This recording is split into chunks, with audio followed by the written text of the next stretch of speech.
तो स्वागत है आप सभी का हमारे चैनल स्टडी ओनली में। तो दोस्तों, राष्ट्रीय स्वास्थ्य मिशन एमपी भर्ती 2024 जो कि संविदा के कई पदों पर भर्ती का नोटिफिकेशन जारी किया गया है। इसमें दोस्तों वेतनमान देख लिया जाए तो वेतनमान जो है 30,000 प्रतिमाह में दिया जाएगा। और दोस्तों इसकी जो लास्ट डेट रखी गई है वो 10 अप्रैल को इसकी जो फॉर्म अप्लाई करने की है वो लास्ट डेट रखी गई है। और दोस्तों इसमें क्वालिफिकेशन देखा जाए तो ग्रेजुएशन पास और कुछ पोस्टों के लिए पोस्ट ग्रेजुएशन पास वाले इसको अप्लाई कर सकते हैं। बाकी दोस्तों इसके बारे में संपूर्ण जानकारी हम आपको स्टेप बाय स्टेप बताएंगे, तो आप लोग वीडियो के अंत तक बने रहिए। और हाँ, बस चैनल पर नए हैं तो चैनल को सब्सक्राइब और वीडियो को लाइक जरूर कर लीजिए। तो आइए दोस्तों स्टार्ट करते हैं आज का वीडियो। स्वास्थ्य मिशन मध्य प्रदेश लोक स्वास्थ्य परिवार कल्याण विभाग मध्य प्रदेश शासन नियम पुस्तिका दोस्तों राष्ट्रीय मानसिक स्वास्थ्य कार्यक्रम अंतर्गत टेली मानस सेल संविदा काउंसलर चयन के लिए है, जिसमें कि दोस्तों कंप्यूटर बेस्ड टेस्ट द्वारा इसका चयन किया जाएगा। उसके बाद दोस्तों इसमें आगे है जो कि राष्ट्रीय स्वास्थ्य मिशन मध्य प्रदेश राष्ट्रीय मानसिक स्वास्थ्य कार्यक्रम अंतर्गत टेली मानस सेल संविदा काउंसलर के पद के लिए एमपी ऑनलाइन वेब पोर्टल के माध्यम से आवेदन आमंत्रित करता है। तो मतलब इसकी जो ऑनलाइन फॉर्म है दोस्तों एमपी ऑनलाइन के माध्यम से भरे जाएंगे। यह अनुबंध दोस्तों 31 मार्च 2024 तक के लिए होगा। आगामी वर्षों की वार्षिक कार्य योजनाओं में स्वीकृत के अनुसार नवीनीकृत किया जा सकेगा, आगे बढ़ाया जा सकेगा। इसमें दोस्तों टोटल पद देख लिया जाए संविदा काउंसलर के तो 17 पद हैं, जिसमें दोस्तों कुल पदों की संख्या 17 है। इसमें दोस्तों कैटेगरी वाइज अगर देख लिया जाए तो अनारक्षित के जो है वो ओपन यानी कि मेल के जो है वो 4 पद हैं और फीमेल कैंडिडेट के 2 पद हैं। उसके बाद दोस्तों अनुसूचित जनजाति के जो है वो 2 पद मेल के और एक पद जो है वो फीमेल कैंडिडेट के हैं। फिर अनुसूचित जाति के इसमें टोटल 3 पद हैं, जिसमें कि 2 पद मेल कैंडिडेट के और 1 पद फीमेल कैंडिडेट का। फिर अन्य पिछड़ा वर्ग दोस्तों तो इसमें ओपन वाले यानी कि जो मेल है वो 3 पद हैं और फीमेल कैंडिडेट के लिए जो आरक्षित है वो 1 पद फीमेल के लिए है। और दोस्तों इसमें आर्थिक रूप से कमजोर यानी कि ईडब्ल्यूएस वालों के लिए 1 सीट टोटल है। और दोस्तों इसके लिए निःशक्त के लिए संविदा काउंसलर के रिक्तियों में 1 पद निःशक्त के लिए आरक्षित है। जिस श्रेणी का निःशक्त जन इन पदों के लिए चयनित होगा उसे उसकी श्रेणी है तो मान्य किया जाएगा। यह पद प्रत्येक श्रेणी के बिना वर्ग ओपन नियुक्तियों के सम्मिलित किया जाएगा। और दूसरा दोस्तों दिव्यांग जन का आरक्षण क्षैतिजिक यानी कि हॉरिजॉन्टल के आधार पर 6% का प्रस्ताव तैयार किया गया है। और सामान्य निर्देशों में लिखित परीक्षा online admit card hall ticket की जो विस्तृत जानकारी वो कहाँ मिलेगी आपकी, तो ये www.mpionline.gov.in पर संपूर्ण जानकारी आपको मिलेगी। इसमें ऑनलाइन आवेदन पत्र भरने की जो प्रारंभिक तिथि है वो 22/3/2024 से और आवेदन पत्र त्रुटि सुधार करने की प्रारंभिक तिथि जो है वो 2/4/2024 यानी 2 अप्रैल 2024 से है। और इसकी ऑनलाइन आवेदन पत्र भरने की जो अंतिम तिथि रखी गई दोस्तों वो 18/4 यानी 18 अप्रैल 2024 को इसकी लास्ट डेट है फॉर्म डालने की। तो जिन लोगों को डालना है वो लोग दोस्तों जल्दी से अप्लाई इसका फॉर्म का कर दीजिए। उसके बाद इसमें आगे शैक्षणिक योग्यता देख लेते हैं दोस्तों। तो शैक्षणिक योग्यता में दोस्तों master in clinical psychology social work other related discipline such as MA sociology और साइकोलॉजी हो आपके पास एमए में तो आप इसको अप्लाई कर सकते हैं। या फिर bachelor degree in psychology social work nursing with 2 years experience in mental health work, 2 साल का एक्सपीरियंस हो आपके पास मेंटल हेल्थ वर्क में और बैचलर डिग्री हो साइकोलॉजी सोशल वर्क में तो आप इसको अप्लाई कर सकते हैं। और दोस्तों इसमें जो डिजायरेबल है वो है experience in mental health care delivery and counselling. और इसके लिए दोस्तों आवेदन के समय अभ्यर्थी के निम्नलिखित प्रमाणित दस्तावेज अपलोड करना होगा, इसके बिना आवेदन स्वीकार नहीं किया जाएगा। तो जो दस्तावेज अपलोड करने हैं वो देख लेते हैं एक बार हम। तो इसमें सबसे पहले हाई स्कूल सर्टिफिकेट परीक्षा की अंक सूची 10th की जो है वो अंक सूची आपको अपलोड करना है स्कैन करके। फिर 12th की अंक सूची आपको स्कैन करके अपलोड करना है। उसके बाद दोस्तों आवश्यक अर्हताओं संबंधित अंक सूची अनुभव प्रमाण पत्र जो कि मांगा गया है उसको भी अपलोड करना है। उसके बाद आगे है दोस्तों उपरोक्त दस्तावेज में अगर पीछे के पन्नों में सभी जानकारी अंकित हो तो उसे भी अपलोड करना होगा, यानी कि दोनों साइड अगर किसी भी डॉक्यूमेंट में आपके दोनों साइड जानकारी है तो आगे पीछे दोनों साइड स्कैन करके उसको अपलोड करना पड़ेगा। उसके बाद मध्य प्रदेश का मूल निवास प्रमाण पत्र आपके पास होना चाहिए। फिर सक्षम अधिकारी द्वारा जारी वैध जाति प्रमाण पत्र वो भी आपके पास होना चाहिए। फिर सामान्य प्रशासन विभाग के परिपत्र F07/11/2019 दिनांक 29 जून 2021, जिसमें आर्थिक रूप से कमजोर यानी कि ईडब्ल्यूएस वालों का जो प्रमाण पत्र है वो भी आपके पास अगर है आप ईडब्ल्यूएस में आते हैं तो उसको भी स्कैन करके आपको लगाना है। उसके बाद दोस्तों उपरोक्त समस्त दस्तावेज आवेदकों के पास आवेदन करने की अंतिम तिथि तक होना अनिवार्य है, यानी कि आपका जो ये 18 अप्रैल इसकी जो लास्ट डेट है दोस्तों तब तक आपके जो ये दस्तावेज है कंप्लीट बने होने चाहिए। अगर आप इसके बाद डेट के बाद बनवाते हैं तो ये आप इसमें अप्लाई ना करें तो बेहतर है, क्योंकि वो मान्य नहीं है, साफ साफ इसमें दिया गया है। आवेदन करने की अंतिम तिथि समाप्त होने के उपरांत किसी भी दस्तावेज को स्वीकार नहीं किया जाएगा। उसके बाद दोस्तों इसमें आगे क्या है तो आवेदन वांछित अपलोड करते समय आवेदन पत्र में कालमवार वांछित दस्तावेज अपलोड करते समय आवेदन पत्र में कालमवार वांछित समस्त जानकारियों का स्वयं परीक्षण संतुष्ट होने के उपरांत ही फॉर्म को अपलोड करें, जिससे कि त्रुटि की संभावना नगण्य रहे, यानी कि त्रुटि की संभावना ना रहे, क्योंकि दोस्तों इसमें करेक्शन वगैरह का वो है नहीं। उसके बाद दोस्तों इसमें योग्यता की गणना देख लिया जाए तो 1/1 जो कि आय योग्यता है तो दोस्तों 1/1/2024 आयु सीमा जो है 21 से 40 वर्ष रखी गई है, जिसमें आयु की गणना 1/1/2024 तक। तो अधिकतम आयु सीमा संबंध में सामान्य प्रशासन के परिपत्र क्रमांक ये दोस्तों तो 4 जुलाई 2019 द्वारा जारी जो कि इसमें दिया गया है। तो जनजाति में यानी कि अनुसूचित जाति अनुसूचित जनजाति अन्य पिछड़ा वर्ग निःशक्त जन महिलाओं को आरक्षित अनारक्षित दोनों के लिए सीमा जो है 5 वर्ष की छूट दी जाएगी।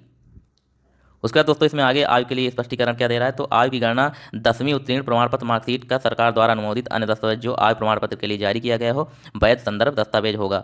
मतलब कि जो 10वीं की आपकी मार्कशीट है वही आयु के मामले में वैध जो है दस्तावेज माना जाएगा। आयु की गणना के लिए दस्तावेजों पर विचार, बाकी दस्तावेजों पर विचार नहीं किया जाएगा। और दोस्तों इसके बाद है अनारक्षित श्रेणी के उम्मीदवार को अधिकतम 5 वर्ष की छूट दी जाएगी। उदाहरण के लिए अनुसूचित जाति एससी, अनुसूचित जनजाति एसटी, अन्य पिछड़ा वर्ग ओबीसी, महिला और विकलांग पीडब्ल्यूडी अधिकतम आयु के जो उम्मीदवार के लिए ही होगी। बाकी जो जनरल वाले उनको आयु की छूट नहीं दी जाएगी। फिर उसमें दोस्तों आगे है वेतन देख लेते हैं। इसमें वेतन तो संविदा काउंसलर की जो प्रतिमाह सैलरी है, वेतन है वो 30,000 प्रतिमाह दिया जाएगा आपको। तो दोस्तों इसमें आरक्षण के नियम क्या है, तो आरक्षण के नियम मध्य प्रदेश राज्य नीति चयन आयु छूट में लागू की जाएगी। इसलिए अनुसूचित जाति एससी, अनुसूचित जनजाति एसटी, अन्य पिछड़ा वर्ग ओबीसी, महिला, विकलांग आयु में छूट केवल मध्य प्रदेश के निवासी, यानी कि आप मध्य प्रदेश के मूल निवासी होंगे तभी आपको आय में छूट दी जाएगी। बाकी अगर अदर स्टेट से वाले फॉर्म डालेंगे तो उनको आय में कोई नहीं छूट दी जाएगी, उनको जनरल कैटेगरी से। फिर दोस्तों इसमें है मध्य प्रदेश के मूल निवासी ही इसका आवेदन करने के लिए पात्र होंगे। उसके बाद इसमें आगे है दोस्तों आवेदन प्रक्रिया, तो वो क्या है वो देख लेते हैं। तो उम्मीदवारों को निर्धारित तिथि या उससे पहले एमपी ऑनलाइन की वेबसाइट पर उपलब्ध ऑनलाइन आवेदन पत्र को भरना और जमा करना होगा। किसी अन्य माध्यम से प्रस्तुत किए गए आवेदन को वैध नहीं माना जाएगा, यानी कि इसका जो ऑनलाइन फॉर्म है वो एमपी ऑनलाइन के थ्रू ही भरा जाएगा। दोस्तों इसमें आगे दोस्तों उम्मीदवारों को आवेदन पत्र जमा करने के पहले दिशा निर्देशों को ध्यान से पढ़कर ही आप लोग फॉर्म डालें। उसके बाद आवेदकों को आवेदन पत्र में सभी अनिवार्य जानकारी, स्टार वाले जो चिन्ह रहते हैं, जो कि जब फॉर्म डालते हैं आप दोस्तों तो कोष्टक के पहले रेड कलर का जो स्टार रहता है तो उसको तो कंपलसरी भरना ही है, तो यही चीज़ वो बता रहा है। उसके बाद है आवेदन में अपूर्ण विवरण, हस्ताक्षर या सहायक दस्तावेज के साथ तस्वीर बिना प्रस्तुत आवेदन खारिज कर दिया जाएगा। यानी कि जो कि विवरण अगर आप कुछ गलत देते हैं, हस्ताक्षर सही नहीं है, आपकी फोटो सही नहीं है, तो आपका जो आवेदन है वो निरस्त कर दिया जाएगा। उसके बाद दोस्तों आवेदकों को यह सुनिश्चित करना होगा कि सभी विवरण सही तरीके से भरे गए हैं और समापन तिथि से पहले ऑनलाइन सफलतापूर्वक जमा किए गए हैं। आवेदकों को यह सुनिश्चित करना होगा कि आवेदन पत्र पर आवेदक का स्टेटस सफलतापूर्वक सबमिट किया गया है। आधे भरे हुए आवेदनों को अपूर्ण माना जाएगा और उन्हें अस्वीकार कर दिया जाएगा। फिर दोस्तों इसके बाद आगे है एक बार ऑनलाइन फॉर्म जमा हो जाने के बाद किसी जानकारी में बदलाव या सुधार के लिए अनुरोध पर विचार नहीं किया जाएगा। हालांकि जांच परिणाम के प्रकाशन के बाद यदि जांच परिणाम और उनकी स्थिति के बारे में कोई प्रश्न होगा तो उम्मीदवार को उनके प्रश्न प्रस्तुत करने के लिए 10 दिन एनएचएम की मंजूरी के आधार पर दिए जाएंगे। जांच समिति उसी के लिए बनाए गए हैं। ऑनलाइन मॉड्यूल पर प्रश्न की प्राप्ति के 4 कार्यकारी दिवसों के भीतर उम्मीदवारों के प्रश्न का जवाब देगी। जांच समिति के निष्कर्ष के आधार पर उम्मीदवारों की जांच टिप्पणी बदली जा सकती है। उसके बाद दोस्तों इसमें आगे है सुधार अवलोकन अवधि के बाद जन्मतिथि श्रेणी, जैसे SC ST OBC EWS candidate हैं, अगर मतलब कि आप इस कैटेगरी वाइज अगर कुछ आप गलती कर देते हैं आदि में सुधार के लिए अनुरोध पर विचार नहीं किया जाएगा, तो इसके लिए सुधार पर कोई विचार नहीं किया जाएगा। जो आप डाल दिए वही मान्य होगा। फिर आपका फॉर्म अगर आप रॉन्ग डाल दिए हैं तो फॉर्म रिजेक्ट कर दिया जाएगा। फिर दोस्तों इसमें आगे देख लेते हैं चयन प्रक्रिया कैसे होगी। तो उक्त पदों के चयन के लिए एमपी ऑनलाइन लिमिटेड द्वारा एमसीक्यू आधारित ऑनलाइन परीक्षा, यानी कि ऑनलाइन परीक्षा इसकी ली जाएगी। फिर उसके बाद दोस्तों इसमें आगे है विभाग द्वारा अंतिम रूप से प्रदान किए गए पाठ्यक्रम के आधार पर एमपी ऑनलाइन लिमिटेड के माध्यम से सीबीटी आधारित ऑनलाइन परीक्षा आयोजित की जाएगी। फिर आगे दोस्तों इसमें जो परीक्षा केंद्र दिए जाएंगे शहर, तो उसमें है भोपाल, इंदौर, जबलपुर और ग्वालियर, ये 4 जगह सेंटर दिए जाएंगे। इसमें उम्मीदवारों की वास्तविकता संख्या के आधार पर परीक्षा केंद्रों शहरों की संख्या में परिवर्तन भी किया जा सकता है। अगर ज़्यादा उम्मीदवार फॉर्म डालेंगे तो और 2-4 सेंटर ये लोग बढ़ा देंगे। फिर आगे दोस्तों उम्मीदवार ऑनलाइन आवेदन पत्र भरने के दौरान परीक्षा के लिए केंद्र की पसंद प्रदान कर सकते हैं, मतलब आप चूज कर सकते हैं आपको पेपर कहाँ देना है। फिर उसके बाद है केंद्र का आवंटन निम्नलिखित आधार पर होगा। सबसे पहले केंद्र की कुल संख्या की उपलब्धता और उम्मीदवारों द्वारा प्रदान की गई केंद्र की प्राथमिकताएं के आधार पर। फिर आगे प्राथमिकताओं और उपलब्धता समाप्त हो जाने के बाद एमपी ऑनलाइन द्वारा केंद्र की उपलब्धता आधार पर किया जाएगा। के दोस्तों ई एडमिट कार्ड जो है वो एमपी ऑनलाइन एवं एनएचएम मध्य प्रदेश की अधिकारी website MP online limited www.mpionline.gov.in पर मिलेगा आपको। और वो भी दोस्तों आपकी जो सब पेपर जो है वो 7 दिन पहले डाउनलोड हो गए, मतलब पेपर जब डेट आ जाएगी तो उसके 7 दिन पहले ही आपका जो एडमिट कार्ड है वो डाउनलोड कर सकेंगे आप। फिर उसमें आगे है दोस्तों परीक्षा के लिए प्रश्न पत्र के 4 उत्तरों के विकल्पों के साथ 100 एमसीक्यू जो है 100 एमसीक्यू का क्वेश्चन पेपर होगा आपका। और इसमें प्रत्येक प्रश्न 1 अंक का होगा दोस्तों। इसमें निगेटिव मार्किंग नहीं होगी। चयन के लिए ऑनलाइन लिखित परीक्षा में प्राप्त उम्मीदवार के अंकों को मेरिट रैंक उत्पन्न करने पर विचार किया जाएगा, जिसके आधार पर उम्मीदवारों का चयन किया जाएगा। फिर आगे दोस्तों ऑनलाइन लिखित टेस्ट परीक्षा में न्यूनतम उत्तीर्ण अंक जो दिया गया है वो 40% जनरल वालों के होने चाहिए। उसके बाद 36% जो है वो मतलब जैसे टोटल मान लीजिए टोटल जो है 100 का पेपर है तो इसमें 40 नंबर जो है जनरल का आए। फिर इसमें 36 नंबर जो है वो ईडब्ल्यूएस कैंडिडेट का आए। 100 में 35 नंबर जो है वो ओबीसी कैटेगरी का, और 100 में 30 नंबर जो है वो एससी और एसटी के मेरिट रैंक, मतलब इतने आपके आने चाहिए मार्क्स, तभी आप पास होंगे। और मेरिट रैंक परिणाम को उम्मीदवार का चयन इसके आधार पर ही किया जाएगा। फिर दोस्तों इसमें आगे है उपरोक्त मापदंडों के अनुसार यदि उम्मीदवार की आवश्यक संख्या कुल पदों की संख्या से कम हो जाती है तो इस स्थिति में मिशन संचालक एनएचएम मध्य प्रदेश आवश्यक रूप से न्यूनतम उत्तीर्ण अंक को कम करने के लिए सक्षम प्राधिकारी होंगे। यानी कि मान लीजिए अगर टोटल जैसे कि पद हैं 17 और इसमें दोस्तों अगर मान लीजिए 15 लोगों की सिलेक्शन हो पाया तो इसमें जो ज़्यादा मार्क्स हैं तो उसमें मार्क्स जो है वो कम करने का जो है वो मिशन संचालक एनएचएम मध्य प्रदेश के अंतर्गत है, तो वो इसका 1-2 नंबर कम कर देंगे तो और कैंडिडेट भी इसमें आ जाएंगे। फिर दोस्तों इसमें आगे क्या है, और दोस्तों इसमें आगे है कि न्यूनतम उत्तीर्ण अंक के कम करने के लिए सक्षम प्राधिकारी होंगे। दो उम्मीदवारों के बीच, इसमें आगे दोस्तों दो उम्मीदवारों के बीच बराबरी की स्थिति में अवरोही क्रम के नीचे विवरण उम्मीदवारों के,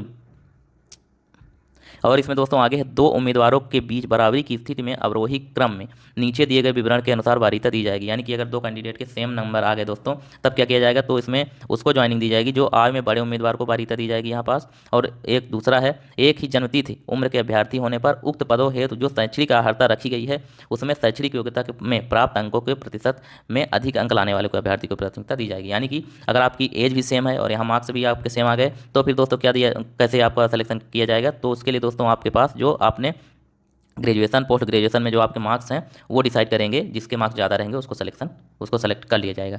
फिर दोस्तों इसमें आगे है, तो आगे है इसमें स्थान आवंटन, जिसमें मेरिट रैंक और उम्मीदवारों की वरीयताओं के आधार पर आवंटित किया जाएगा इसमें, और उम्मीदवारों के उत्तीर्ण होने के उपरांत पदों की पूर्ति है तो चॉइस फिलिंग की कार्रवाई की जाएगी। और उसमें दोस्तों पृथक से की जाएगी। पद के लिए उम्मीदवार एक से अधिक आवेदन फॉर्म जमा नहीं कर सकते हैं। यदि उसकी उम्मीदवारी का पता नहीं लगाया गया है तो उसकी उम्मीदवारी को बिना किसी पूर्व सूचना के रद्द भी किया जा सकता है, अगर आप एक से ज़्यादा फॉर्म डाल देते हैं तो। उसके बाद दोस्तों इसमें आगे ऑनलाइन फॉर्म भरते समय घोषणा के लिए उम्मीदवारों को सहमत होना होगा कि मैं पूरी तरह से समझती हूँ उपरोक्त स्थान वारिता का विवरण केवल सूचना उद्देश्य के मांगे जा रहे हैं। उम्मीदवारों की मेरिट सूची रैंक के आधार पर एनएचएम मध्य प्रदेश द्वारा नौकरी की पोस्टिंग का निर्णय लिया जाएगा। मैं उपरोक्त प्रक्रिया के माध्यम से स्थानों को अपने विवेक और उपलब्धता के अनुसार एनएचएम मध्य प्रदेश द्वारा निर्धारित पोस्टिंग के स्थान का पालन करने के लिए पूरी तरह सहमत हूँ। दोस्तों इसमें आगे देख लेते हैं दस्तावेज सत्यापन यानी कि डीवी डॉक्यूमेंट वेरिफिकेशन। तो इसमें दोस्तों शॉर्ट लिस्ट किए गए उम्मीदवारों को दस्तावेज सत्यापन आवंटित जिलों से संबंधित मुख्य चिकित्सा एवं स्वास्थ्य अधिकारियों सीएमएचओ द्वारा जो है वो आपका दस्तावेज डीवी किया जाएगा। उसके बाद दोस्तों इसमें आगे है कि शॉर्ट लिस्ट किए गए उम्मीदवारों की उम्मीदवारी जिसके पास विज्ञापन में अपेक्षित टीओआर के अनुसार वायस क्रेडेंशियल दस्तावेज पंजीकरण नहीं है, उन्हें चयन के लिए रद्द कर दिया जाएगा। और इसमें आगे दोस्तों ऑनलाइन आवेदन पत्र जमा करने के समय दी गई घोषणा के अनुसार तथ्यों की जो गलत व्याख्या के लिए उम्मीदवारों को अयोग्य माना जाएगा। यानी कि जो भी आपने जमा किया दस्तावेज अगर उसमें से कुछ आपके पास नहीं है तो आपको अयोग्य मान लिया जाएगा। उसके बाद दोस्तों इसमें आगे है जो उम्मीदवार निर्धारित समय अवधि के भीतर आवंटित किए गए स्थान पर रिपोर्ट नहीं करेंगे उन्हें पद कार्यग्रहण करने के लिए अन्य अवसर प्रदान नहीं किया जाएगा और पद मेरिट सूची में अगले उम्मीदवार को प्रदान कर दिया जाएगा। तो दोस्तों ये आप लोग ध्यान रखिएगा, वेरिफिकेशन समय पे आपको कराना है, जो टाइम दिया जाएगा उसी टाइम आपको वहाँ पहुँचना है। फिर दोस्तों इसमें आगे है चयनित उम्मीदवारों को निम्नलिखित मूल दस्तावेज परिचय पत्र मूल और छाया प्रति के निर्धारित समय के भीतर प्रस्तुत करने की आवश्यकता है। तो इसमें दोस्तों क्या क्या आपका लगेगा, तो सबसे पहले 10वीं माध्यमिक यानी कि 10वीं की मार्कशीट, उम्मीदवार सभी उत्तीर्ण किए हुए पाठ्यक्रम की वार्षिक सेमेस्टर मार्कशीट जो है वो लेके जाना है साथ में, उसकी फोटो कॉपी। फिर उसके बाद अगला है नवीनतम पासपोर्ट साइज की 2 फोटो लेना है। उसके बाद दोस्तों अगला है मध्य प्रदेश के उप मंडल अधिकारी राजस्व द्वारा जारी जाति प्रमाण पत्र, अगर आप कास्ट है ओबीसी एसटी एससी तो कास्ट सर्टिफिकेट आपका होना चाहिए। फिर आगे दोस्तों स्थानीय आवासीय प्रमाण पत्र निवास प्रमाण पत्र आपका होना चाहिए एमपी का। फिर आगे दोस्तों नवीनतम चिकित्सा फिटनेस प्रमाण पत्र जिला बोर्ड से प्रस्ताव पत्र जारी हो उसका, और करने के लिए तारीख 15 दिन के अधिक पुराना नहीं होना चाहिए, मतलब कि फिटनेस प्रमाण पत्र। और फिर आगे दोस्तों उक्त पदों का चयन के लिए ऑनलाइन लिखित परीक्षा में प्राप्त अंकों की जो प्रतिलिपि है, एडमिट कार्ड की मूल प्रति है वो, और दोस्तों स्वसत्यापित प्रतिलिपि है वो भी लेके जाना है। फिर आगे दोस्तों उपरोक्त प्रमाण पत्र दस्तावेजों में से किसी के अभाव में उम्मीदवारों को पद के लिए अयोग्य घोषित किया जाएगा। इनमें से जो भी आपसे मांगा जा रहा डॉक्यूमेंट अगर एक भी चीज़ नहीं होगा तो आपको इस पद के लिए अयोग्य माना जाएगा और दोस्तों घोषित किया जाएगा, और इसके लिए किसी भी प्रतिनिधित्व को स्वीकार नहीं किया जाएगा। फिर आगे दोस्तों इसमें राष्ट्रीय स्वास्थ्य मिशन की निर्धारित छुट्टी के नियम अप्रेंटिस आंतरिक संविदा काउंसलर के लिए लागू होंगे। उसके बाद इसमें गर्भवती उम्मीदवार के लिए जिला मेडिकल बोर्ड द्वारा जारी मेडिकल फिटनेस प्रमाण पत्र कार्यग्रहण के समय लागू होगा और उपरोक्त प्रमाण पत्र जमा करने पर ही कार्यग्रहण सुनिश्चित किया जाएगा। फिर दोस्तों इसमें आगे सामान्य प्रशासन विभाग के ज्ञापन क्रमांक 2 जुलाई 2019 के अनुसार लोक सेवा केंद्र से जारी आय एवं परिसंपत्ति प्रमाण पत्र ही मान्य होगा। फिर अगला है दोस्तों सामान्य प्रशासन विभाग के परिपत्र क्रमांक ये 29 जून 2021 में आर्थिक रूप से कमजोर मतलब ईडब्ल्यूएस का जो परिपत्र है वो भी आपको लेके जाना है जो ईडब्ल्यूएस कैंडिडेट है। फिर दोस्तों इसमें आगे क्या बोल रहा है, तो फिर इसमें आगे दोस्तों चयन प्रक्रिया के संशोधन का अधिकार, तो राष्ट्रीय स्वास्थ्य मिशन चयन के किसी भी नियमों और प्रक्रिया में संशोधन करने का अधिकार आरक्षित रखता है। ऐसा कोई भी संशोधन मान्य और बाध्यकारी होगा। मिशन आवश्यकता अनुसार पदों की संख्या में परिवर्तन कर भी सकता है, यानी कि पद की संख्या जो घटा बढ़ा सकता है आप सकता है। मिशन संचालक राष्ट्रीय स्वास्थ्य मिशन मध्य प्रदेश को बिना कारण बताए किसी भी आवेदन को संपूर्ण प्रक्रिया को स्थगित निरस्त करने का भी अधिकार होगा। और दोस्तों ने जो मेन पॉइंट थे वो हमने आपको बता दिया है। अगर आपको दोस्तों संपूर्ण नोटिफिकेशन पढ़ना है तो आप लोग हमारे Telegram channel study only say जुड़ जाइए, वहाँ से आपको पूरा जो है नोटिफिकेशन मिल जाएगा। और दोस्तों इसको आप पूरी तरह से पढ़ के और फिर फॉर्म डालिएगा। तो दोस्तों अगर वीडियो पसंद आया है तो हमारे चैनल को सब्सक्राइब और वीडियो को लाइक जरूर कर लीजिए। और दोस्तों हाँ, ऐसे ही गवर्नमेंट एग्जाम के जो वैकेंसी के नोटिफिकेशन है उनकी जानकारी प्राप्त करने के लिए आप लोग हमारे चैनल को सब्सक्राइब भी जरूर कर लीजिए। तो मिलते हैं दोस्तों नेक्स्ट वीडियो में, धन्यवाद।